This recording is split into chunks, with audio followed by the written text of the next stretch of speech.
Hey guys, welcome back to my channel. In case you're new here, my name is Nalini. So today I'm just gonna sit down, do my makeup for today, and just do a little like chatting and just talk a little bit about myself. And since I'm taking a little break from my foundation-a-thon, waiting for the next Fenty launch. So I'm gonna start with my eyes today because when I'm off camera, real life, I usually do my eyes first. And I'm gonna start by using concealer to set my eyes. And ever since this was suggested to me, when I did that Natasha Denona video where I had I was reviewing the Bieber palette, I've been loving it. So I've been using concealer a lot, except if I'm using cream products. I've been using concealer to set my eyes. I'm not going to talk too much about the products I'm using. I'm just going to list them in the description box. So I've been on YouTube now for what? I've been doing it like a little over a year, and I've been loving it. I never thought that this is something I would do because I don't know, I'm just I can be very shy and I can be very self-conscious. So but I'm so glad I took this step, and it's been so great so far. So I'm a wife, mother. I have 2 boys. My older one, he's gonna be a senior in high school. I can't believe it. He's gonna be a senior in September. He's 16. And my little one is 13. And he has, I'm using the MAC Art Library palette.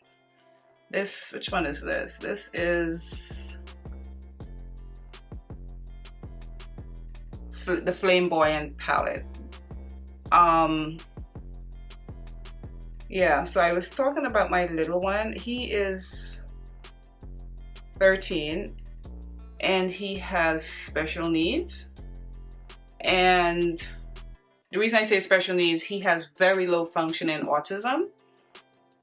And he's very low functioning because he is nonverbal. He doesn't speak.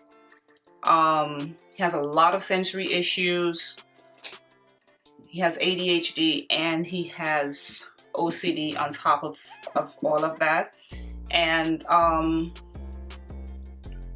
as you can tell, or you can even imagine, it's very difficult.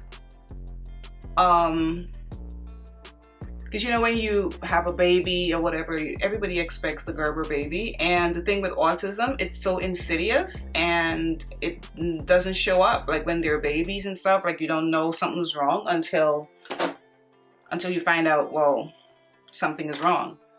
So it was like that for him. But I knew something was off earlier than my doctors did. I noticed something. And I say off because he wasn't reaching his milestones. He didn't cry much. I mean, no 2 babies are alike, but he was very different from his brother as far as that. Like, he wasn't very vocal. And I started worrying. And every time I would bring him to the pediatrician, he would always say, oh, he's a late bloomer. But I just felt it as a mom that something was wrong with my son. And so I remember because his birthday is in May, so he was like, what, 23 months? And in April, I was looking at, I used to be up nights, like subconsciously worrying about him. I didn't realize it at the time, but that's what I was doing. And it was really late, so I had the television on mute. And I didn't know that, now that I know more about autism, I didn't know that April was National Autism Awareness Month. So the TV was on mute and I saw a little boy on the TV and he was doing, it's called stimming. He had the hand gestures and he was spinning around like my son, and it caught my attention. And I saw scrolling on the bottom, I saw National Autism Awareness Month, and it clicked. and I figured my son is autistic. So when I took him back to the pediatrician, I said, you know, you have to help me. I need a referral, something, because I believe my son is autistic. And meanwhile, he's not speaking, and he's almost 2 years old. So a referral was made. A psychologist came into my house. She sat with my son for only 25 minutes, and she made a diagnosis that he was autistic. So once that diagnosis was made, it got real. My life changed forever. And when stuff like that happens, it's like you can't feel sorry for yourself. You just gotta pick yourself up, and that's when you realize how strong you are. And you just gotta get it together. And because there's no time for whining and feeling sorry for yourself, because you gotta help your kid. And that's what we did. And I had services in my house for the next year, from 2 to 3, and those therapists were great. They taught him so much, because and then I really started, because you know, you hear the word autism, but sometimes when something doesn't affect you, it's almost like you just be like, oh, and you move on. But there's so much with that diagnosis, and that's why it is so difficult to cure, because it's different in every kid. It affects boys more. It's more boys that's affected by autism, actually. And there's no real reason, and there's no cure. You just have to, you know, have therapy and get help. And they did that. Like, they were so amazing. He started to get speech and OT, and I was always hoping that he'll, you know, talk. And of course, he didn't, but he's good. As far as physically, he's very healthy. But as he got older, his problems, his disabilities seemed even more overwhelming. I'm gonna use my Wet n Wild Photo Focus foundation. I have to use 2 because this one is so orange. This one is Mocha, and this is Almond. So don't be alarmed if it starts out orange, because I fix it. And so he was getting therapy in the home, and then when he turned 3, he went to a special school where, you know, they started doing like applied behavior association and stuff like that. And, you know, he started learning how to point and asking for what he wanted and stuff like that by gesturing. And pretty much our whole life, it changed, and it's still changed. It's going to be changed forever, because well, I'm a registered nurse, and I worked in NICU for years and years. Right after I got out of nursing school, NICU will always be my first love. For those of you who are not, you know, sure what NICU means, it's neonatal intensive care unit, where there's sick and premature babies. And I love that population so much. And for a lot of years I worked nights, because that's the shift that I like. I got used to nights. I thought it was less crazier at night. But then it just became exhausting with my son, and I lived a little away, a good distance away from where I worked, and I worked at a level 4 NICU. So we got really, really sick babies. And after a while, as you know, I became a senior nurse, I got like the really sick babies. Like, I'll get the babies on oscillators, and the 1-pounders, and the babies on, you know, vents and nitric oxide and stuff like that. So it was physically draining, although I loved it so much. And then, because of my son's diagnosis and all the attention he needed, I switched to per diem. And I switched to per diem right after my dad died, because that was another devastating event that occurred. And I switched to per diem, and I stayed per diem for years. And then it just got to be too much, because the traveling, the commute, and then my son's diagnosis. And my husband is also in the medical field. He's a physician. So with his schedule and me, you know, leaving work at 8 in the morning, sometimes later, because, you know, if your baby is crashing on you, or if you got an admission at 7 a.m. and you're supposed to give report at 7:30, you still got to do what you got to do. You got to stay over. I'm using my Too Faced Born This Way concealer. So, where was I? I was talking about my job. So, eventually I went per diem, and it was still too much, so I resigned, and I stayed home for 3.5 years. Like, I felt I had to get my life together and get the help I needed, because he's nonverbal. We really haven't had anybody like watch him except like my mother-in-law or my side of the family. And I live a little ways away from my side of the family. My mother-in-law lives closer. So it gets difficult. Like, you can't go anywhere and do anything because there's like nobody to watch him. So during that time, and you know, you just assume that, oh, I have my own insurance, I'll just get him help. But that's not how it works. You literally have to have a Medicaid waiver to get services. So during that time, I went through the whole thing of getting a Medicaid waiver, getting a MSC, which is a Medicaid Service Coordinator, and then they're the ones that help you to get services.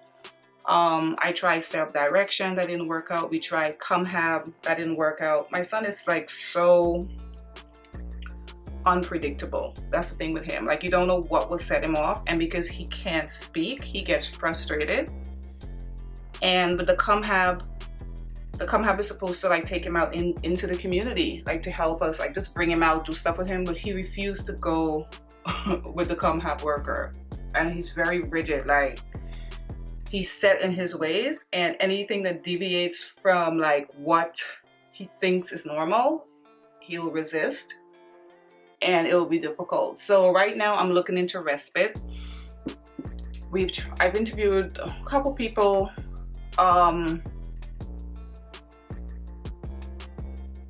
I don't think they were a right fit, because like I have to have somebody really, really special, because my son still isn't fully potty trained. He's 13. He's a big boy. He eats adult food, so you can just imagine what that's like. I need somebody who will be able to handle that. I also have 2 big dogs, because they have to come into my house. I have a Saint Bernard and I have a Golden Doodle. She's overweight. And so I would have to have somebody really, really special who can like deal with all those things. So I have an interview next week with another potential respite, and this person apparently was told everything about my son, about, you know, my dogs, the entire situation, and she is willing to do it. So I'm gonna meet with her next Friday, which is a week from now, and we're gonna see what happens, because her job would be to give us some kind of relief. Like, if, you know, I want to run out when, you know, my husband is not here to watch him, or something like that, or if I'm not here, he wants to do something, we can go and we know there's somebody there to watch him. And of course, it has to be somebody that I trust immensely. So I'm keeping my fingers crossed, and I'm just hoping for the best. And that's how I really got into like loving makeup, because before I would just put like powder on, eyeliner, no eyeshadow or anything. I put lip gloss on my lips. But like after his diagnosis, I would be up nights, and I would just be on my phone or whatever. And I went on YouTube, and I remember the first person I really started watching was Destiny Godly, and she was so amazing to me. I mean, she was a woman of color. I felt I could relate to her. She was doing all these great videos about contouring and highlighting, and I was so fascinated with her. And then after that, of course, YouTube started recommending other channels to me, like Nitra B and what's her name? Lynn. I can't think of her name now. And Beauty by Rosita and Amy Macedo, and like just a lot of people that I started watching. Then of course came Cardi Bible and Nicole Guerrero and Jackson Hill and all those people.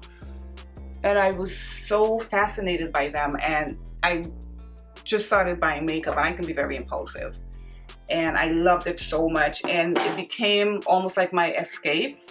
I mean, don't get me wrong, like, my son is a beautiful boy, he's very happy and stuff, but what it takes to take care of him can be mentally exhausting, and you just need an outlet. And so this makeup became my outlet. Like, it became like my little world, this little joke, like, oh, she's in Nalini's world, that makeup world. And that's why it was almost a joke when I named my channel Nalini's World, because I feel like I'm in my own little bubble, my own little space that makes me so happy when I put my makeup on and I create looks. Still trying to get better at like doing eye makeup and stuff like that, but this is my joke. This is what makes me happy. It's like my outlet from all the craziness. So I set my under eye with my Natasha Denona. This is her Invisible HD powder. So I don't remember where I was. I was talking about the challenges with my son, and that's why I would love to post more, but it's difficult to post like when he's home, because he doesn't understand, oh, mommy's filming, I have to be quiet. Like, he doesn't give a damn. Like, he'll continue to be himself.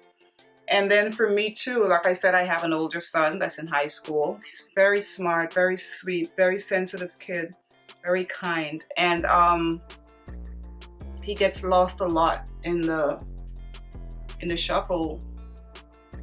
And so, you know, I have to make a special effort to make him feel included, because it's not our fault, but Gabe, that's my son, Gabriel, needs a lot of attention because of his diagnosis. So I'm powdering with my MAC MSF in Dark, because a lot of times he's expressed to me he feels like an only child, because he pretty much does everything by himself, but he understands, you know, his brother's diagnosis. So I stayed home for 3.5 years, pretty much getting my life together, getting his services and stuff like that. But it's like, you know, I'm a nurse.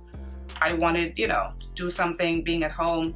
So I found a job. I don't want to talk too much about it because I don't even know that's allowed, but it's completely different from NICU. It's completely different from what I ever thought I would do.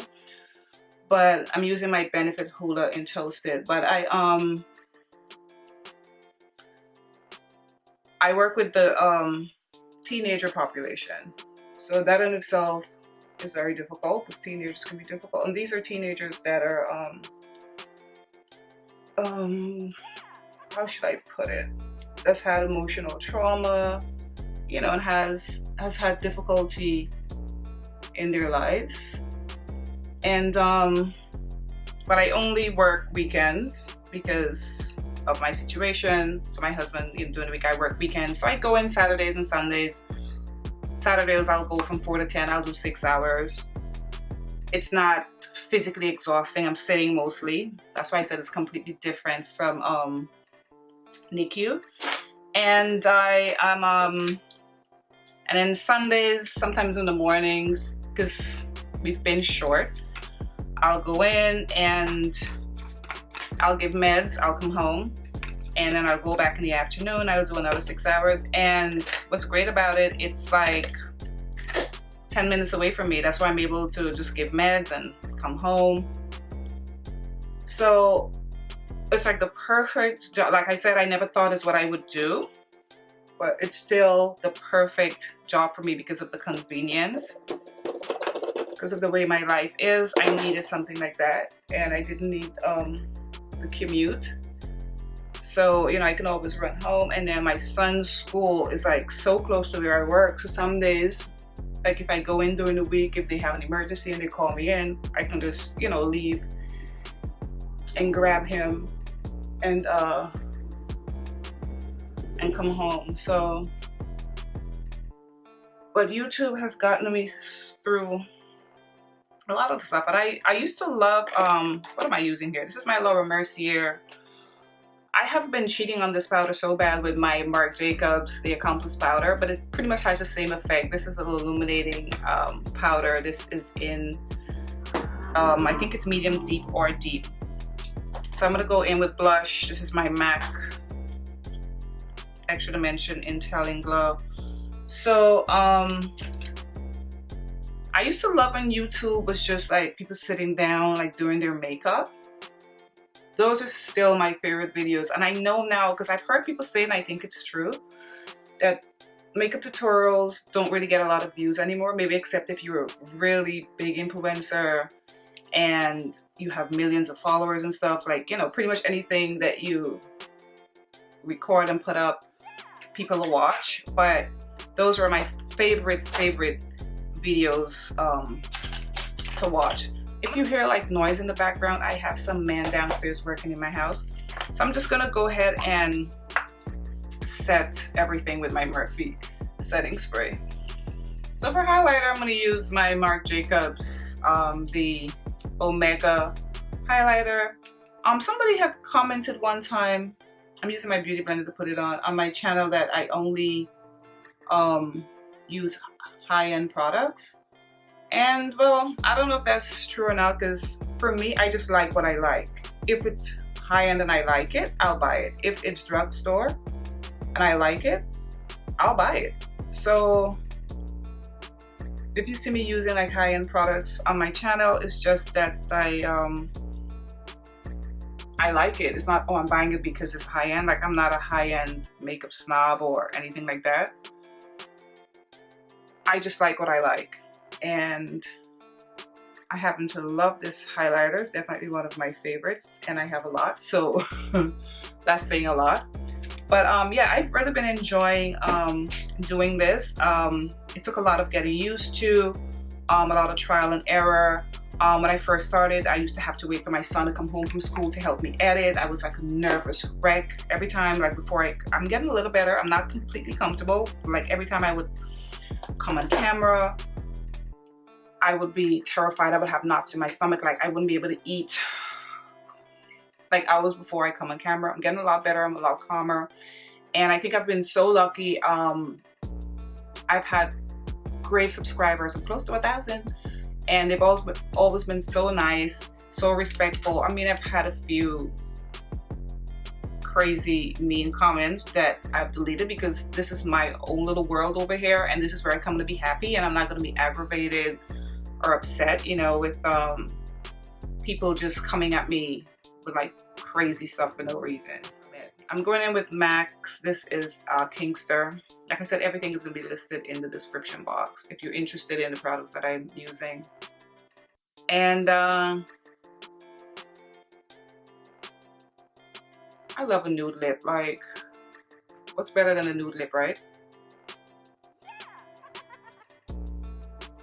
And it's just hard being an adult, and it's so hard being a woman.